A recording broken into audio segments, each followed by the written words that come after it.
నమస్తే నేను మీ Gopi welcome back to మనంటి ఇది ఒక బ్రేకింగ్ న్యూస్ అని చెప్పుకోవచ్చు. తెలుగు సినీ పరిశ్రమ మొత్తం కదిలి ఈరోజు తెలంగాణ రాష్ట్ర ముఖ్యమంత్రిమైన రేవంత్ రెడ్డి గారిని కలవడం జరిగింది. సో అదేవిధంగా సుమారు కొన్ని పదుల సంఖ్యలో అయితే సినీ పరిశ్రమ మొత్తం కదిలి ఈరోజు రేవంత్ రెడ్డి గారిని కలవడం జరిగింది. ఈ కలవడంలో ఆంతర్యం ఏమి, ఈ పూర్తి అంశాల గురించి తెలుసుకోవడానికి మా పొలిటికల్ ఎడిటర్ కార్తిక్ ఉన్నారు. ఆయన తెలుసుకుందాం. కార్తిక్ గారు, ఇంతమంది ఒకేసారి వెళ్ళి సీఎంను కలవడానికి కారణం ఏంటంటారు? జరుగుతున్న పరిణామాలు కనపడుతూనే ఉన్నాయి. రాష్ట్ర ప్రజలందరూ చూస్తూనే ఉన్నారు. సినిమా ఇండస్ట్రీకి ప్రభుత్వానికి మధ్య గ్యాప్ వచ్చిందని అనుకుంటూ ఉన్నారు. కాబట్టి ఆ గ్యాప్ను తెంచేదానికోసం ఎఫ్డిసి అంటే ఫిల్మ్ డెవలప్మెంట్ కార్పొరేషన్గా ఉన్నటువంటి దిల్రాజు నాయకత్వంలో సినిమా పెద్దలందరూ కూడా సీఎం రేవంత్ రెడ్డి గారు అపాయింట్మెంట్ తీసుకుని కలవడం జరుగుతోంది. అయితే ఇక్కడ విషయం ఏంటంటే, సినీ పరిశ్రమకి ప్రభుత్వానికి గ్యాప్ రావటం ఏంటి, అసలు గ్యాప్ అనేది కారణం ఏంటి? గ్యాప్ అనేది లేదు. అల్లు అర్జున్ని అరెస్ట్ చేయటం గ్యాప్ అనాలా? మోహన్ బాబు ఇష్యూని లేదా మోహన్ బాబు మీద కేసులు పెట్టడాన్ని గ్యాప్ అనాలా? వాళ్ళు న్యూసెన్స్ చేస్తే ఆ న్యూసెన్స్ గా తీసుకోవడానికి గ్యాప్ అనాలా? ఇప్పుడు ఏం మాట్లాడతారు వీళ్ళంతా? ఇప్పుడు కలుస్తుందని సమయం సందర్భాన్ని చూసి మనం వివరణ ఇచ్చుకుంటాం జనరల్ గా. ఇప్పుడు నడుస్తున్నటువంటి పరిణామాలు ఏంటి? ఒకేపేమో సంజయ్ రెడ్డి దగ్గర జరిగిన తొక్కిసలాట, అక్కడ రేవతిని ఒక మహిళ చనిపోవటం, ఒక 10 ఏళ్ల బాలుడు ఇయాళ్ళకి హాస్పిటల్లో ఉండటం మనం చూస్తూ ఉంటాం. ఇష్యూ మీద అల్లు అర్జున్ అరెస్ట్ కూడా అయ్యి ఉన్నారు. ఇప్పటికి మధ్యంతర బెయిల్లో ఉన్నారు. నార్మల్ బెయిల్ ఇంకా రాలా. ఈ టైంలో కలవటం వల్ల ఏం ఇండికేషన్స్ పోతున్నాయి? ఇప్పుడు ఏం అడుగుతారు? అల్లు అర్జున్ కేసును వదిలేయండి, రాబోయే కాలంలో అల్లు అర్జున్ అరెస్టు చేయకుండా ఉండండి, బెయిల్ కోర్టులో మేము అడుగుతున్నప్పుడు ప్రభుత్వం తరపున పోలీసుల తరపున పెద్దగా కౌంటర్ చేయకండి, బెయిల్ రావడానికి సహకరించండి అని అడగదలుచుకున్నారా? మోహన్ బాబుని అరెస్ట్ చేయొద్దు అని చెప్పేసి అడగదలుచుకున్నారా?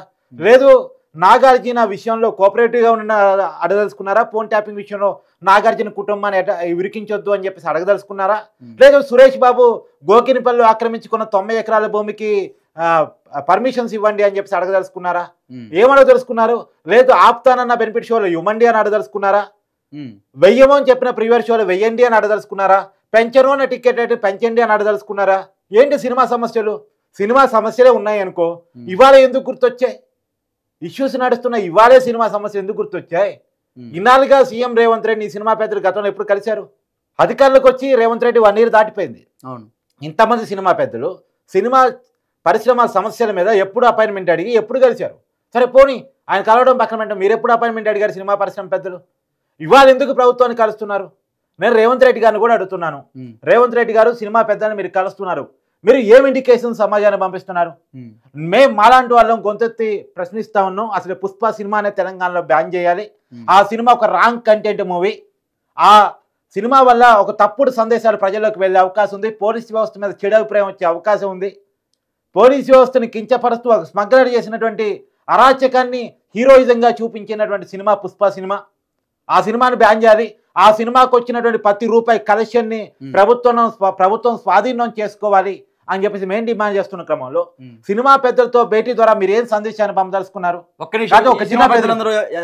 సుమారు 10 సంఖ్యలు వెళ్ళారు, 30 మంది పైగా ఉన్నారు. ఒకసారి పేర్లు చదువుదాము. సురేష్ బాబు గారు అంటే ప్రొడ్యూసర్స్ పేజ్ చదువుతున్నా. ఫస్ట్ సురేష్ బాబు గారు, కేఎల్ నారాయణ గారు, దామోదర్ గారు, అల్లు అరవింద్ గారు, బివిఎస్ ప్రసాద్ గారు, చిన్నబాబు గారు, డివి నానయ్య గారు, కిరణ్ గారు, రవి గారు, మైత్రి మూవీ మేకర్స్ నుంచి, శ్రవంతి, రవికిషోర్ గారు, నాగబాబు గారు ఇక్కడ మనం హైలైట్ చేయాలి పేరు, ఎందుకంటే మెగా ఫ్యామిలీ నుంచి ఎవరు రాయాలట. ఫస్ట్ టైం నాగబాబు వెళ్తున్నట్టున్నారు. సో అరే వాస్తవానికి ఇక్కడ చాలా ఉంది. సినిమా పరిశ్రమకి పెద్ద చిరంజీవి. అవును, చిరంజీవి ఎందుకు వెళ్ళట్లేదు? నాగబాబుని పంపిస్తున్నారు, మెగా కుటుంబం నుంచి అసలు ప్రాతినిధ్యం లేకపోతే బాగోదు కాబట్టి గౌరవప్రదంగా పంపిస్తున్నారు. కానీ చిరంజీవి ఎందుకు వెళ్ళట్లేదు అనేది చిరంజీవి చెన్నైలో షూటింగ్ లో ఉన్నారు. అంటే చెన్నైలో ఏదో వివాహ కార్యక్రమం దేనికో ఫంక్షన్కి వెళ్ళారు, వ్యక్తిగత కార్యక్రమాలు వెళ్ళారని చెప్పేసి. కానీ సినిమా ఇండస్ట్రీ పరిశ్రమే ముఖ్యమంత్రితో భేటీ అవుతున్నప్పుడు, చాలా కీలకమైన సమయంలో భేటీ అవుతున్నప్పుడు ఖచ్చితంగా ఫిలిం పెద్దల నుంచి చిరంజీవి మీద ఒత్తిడి వస్తే మీరు ఖచ్చితంగా రావాలని చెప్పి చిరంజీవి కూడా వస్తాడు. కానీ ఆయన రావడానికి ఇష్టపడట్లేదంటేనే ఇప్పుడు అల్లు అర్జున్ ఇష్యూలో బదనం కావటం వల్ల, సినిమా ఇండస్ట్రీ బదనం కావటం వల్ల కలుస్తున్నారన్న విషయం చిరంజీవికి ఐడియా ఉంది. చిరంజీవికి ఇంకో ఐడియా ఏంటంటే, నేను చెప్పినా వాడు వింటలేదు అనేది కూడా ఉంది మనసులో. అతను వింటలేదు అనేది అల్లు అర్జున్. ఇప్పుడు ప్రెస్ మీట్ మనం వార్తలు వింటున్నాం కదా.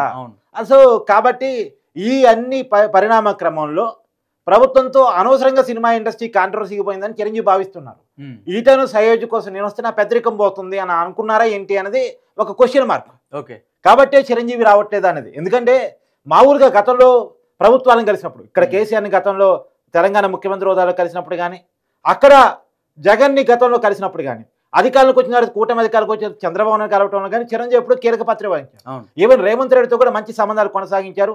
రేవంత్ రెడ్డి ఒక పిలుపు ఇవ్వగానే డ్రగ్స్కి వ్యతిరేకంగా ఒక వీడియో చేయండి అని సినిమా పరిశ్రమకు పిలుపు ఇవ్వగానే మొట్టమొదటి స్పందించిన వ్యక్తి చిరంజీవి. మరి ఆ చిరంజీవి ఇవాళ ఎందుకని లేరు అంటే ఆయన అన్ఇంట్రెస్టెడ్గా ఉన్నారు. ఇక్కడ సినిమా ఇండస్ట్రీకి సంబంధించిన కోరికల కంటే కూడా వ్యక్తిగత కోరికలు ప్రధానంగా ఇవాళ కలుస్తున్నారు అనేటువంటిది అందరిలో వస్తున్నటువంటి చర్చ. ఆ చర్చలో వివాదంలో ఇరుక్కోవటానికి చిరంజీవి సిద్ధంగా లేడు. అందుకని చిరంజీవి వెళ్ళట్లేదు.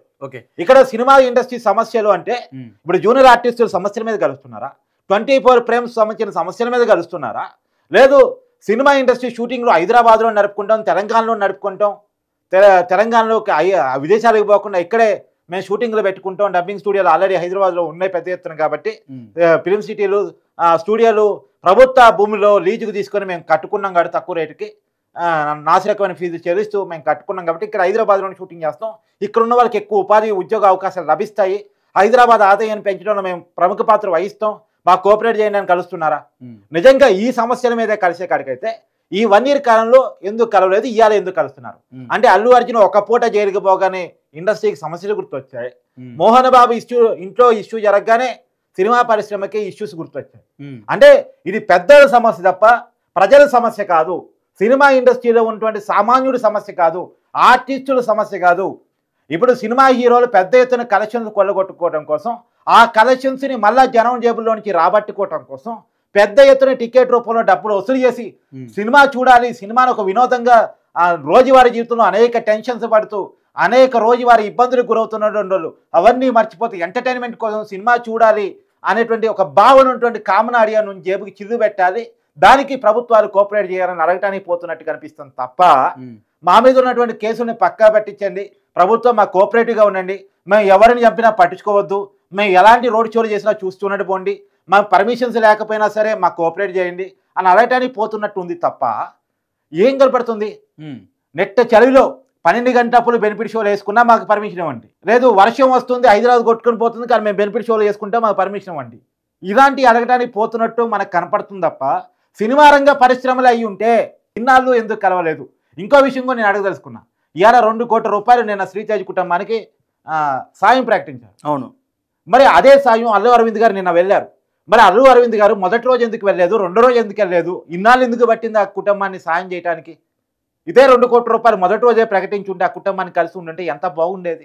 అంటే ఇవాళ ముఖ్యమంత్రిని కలవబోతున్నాం, వివాద రహితంగా సమస్య ఉండాలి, సమాజంలో వాళ్ళ మీద వస్తున్నటువంటి బ్యాడ్ నెగిటివ్ ప్రాపగండా అంతా వెళ్ళిపోయి సమాజం రోజులో సినిమా వాళ్ళంటే గొప్పోళ్ళు, సహాయం చేయటంలో పెద్ద మనుషులు చూసారా, ఆ కుటుంబానికి 2 కోట్ల సాయం చేశారు, అంతకన్నా భాస్కర్ జీవితంలో సంపాదించలేని సొమ్ము 2 కోట్ల రూపాయలు సినిమా వాళ్ళు ఇచ్చారు చూడండి అని అనిపించుకోవాలని తప్ప ఇప్పుడు నిజంగా సాయం చేసే మంచి ఉద్దేశం ఉంటే ఎన్నాళ్ళు పట్టింది, ఇన్నాళ్ళు ఎందుకు పట్టింది? ఇవాళ ముఖ్యమంత్రి అపాయింట్మెంట్ కన్ఫర్మ్ అయిన తర్వాతే 2 కోట్ల రూపాయలు ఇవ్వాలని మీకు ఎందుకు గుర్తొచ్చింది? అంటే ఇదంతా మనం నమ్మితే ఒక డ్రామా ఇది.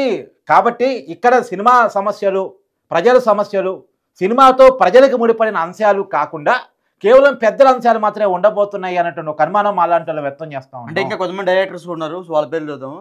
కొరటాల శివ గారు, అనిల్ రావుపూడి గారు, కె రాఘవేంద్ర గారు, ప్రశాంత్ వర్మ, సాయి రాజేష్ గారు, వంశీ పైడిపల్లి గారు. సో ఇంతవరకు అయితే వెళ్తున్నారు ప్రస్తుతానికి అయితే. హీరోలు మాత్రం అయితే సో వీళ్ళైతే హీరోలు. ఇంకా కొంతమంది డైరెక్టర్స్ కూడా ఉన్నారు.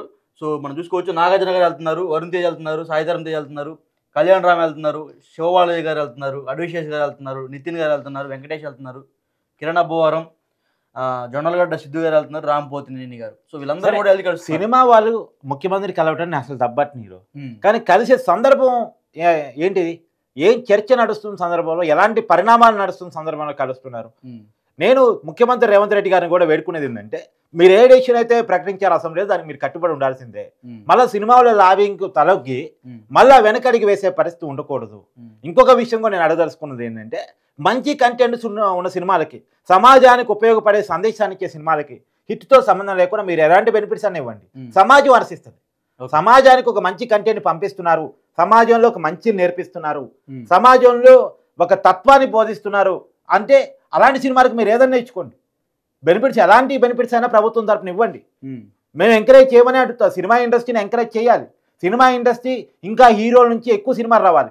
2-3 సంవత్సరాలకు ఒక సినిమా కాకుండా ప్రతి సంవత్సరం ఒక సినిమా కనీసంలో కనీసం 10 సంవత్సరానికి ప్రతి పెద్ద హీరో ఒక సినిమా తీయగలగాలి, ఎక్కువ మందికి ఉపాధి దక్కగలగాలి. అది మేము కోరుకుంటాం.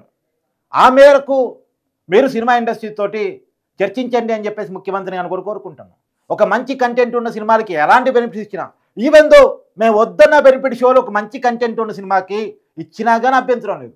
ఈ దేశభక్తిని పెంచే విధంగా, ఈ రాష్ట్రానికి సంబంధించిన విషయాలు, తెలుగు భాషకు సంబంధించిన విషయాలు, తెలంగాణ ఆంధ్రప్రదేశ్కి సంబంధించినటువంటి విషయాలు, చరిత్ర, పౌరాణికం, జానపదం, మన కల్చర్, ఇలాంటి వాటిని పెంపొందించే ఏ సినిమాలు వచ్చినా సరే వాటి మీరు ప్రభుత్వంగా ఉపయోగపడండి. ఏ రకమైనటువంటి సమస్యలు ఇప్పుడు ప్రత్యేకించి చిన్న సినిమాలు ఉన్నాయి, చిన్న సినిమాలకు అవకాశాలే దక్కట్లేదు, థియేటర్లే దక్కట్లేదు అని పెద్ద గోల్ ఉంది. అవును, మరి దాని మీద కూడా చర్చ నడపండి. చిన్న సినిమాలకి ప్రోత్సాహకాలు ఇవ్వండి, చిన్న సినిమాలకి థియేటర్ల కేటాయింపు చెప్పండి. కొంతమంది డిస్ట్రిబ్యూటర్లు చేతిలో మొత్తం ఇండస్ట్రీని చేతిలో పెట్టుకొని నడుపుతున్నారు. ఈ పరిస్థితి నుంచి ఇండస్ట్రీని తీసుకొచ్చేసి అందరి ఇండస్ట్రీగా దీన్ని మార్చగలగండి. టాలెంట్ ఉన్న ప్రతి ఒక్కరూ ఎదగలిగేలా, ఎవడు తొక్కడానికి అవకాశం లేని ఒక వ్యవస్థని తీసుకొచ్చి పెట్టండి. ఓకే, ఆ విధంగా ఇండస్ట్రీని తీర్చిదిద్దడానికి ప్రయత్నం చేయండి. ఆ రకంగా ఇండస్ట్రీతో చర్చలు జరపండి. ఓకే, థ్యాంక్ యూ కార్తీక్ గారు. Thank you.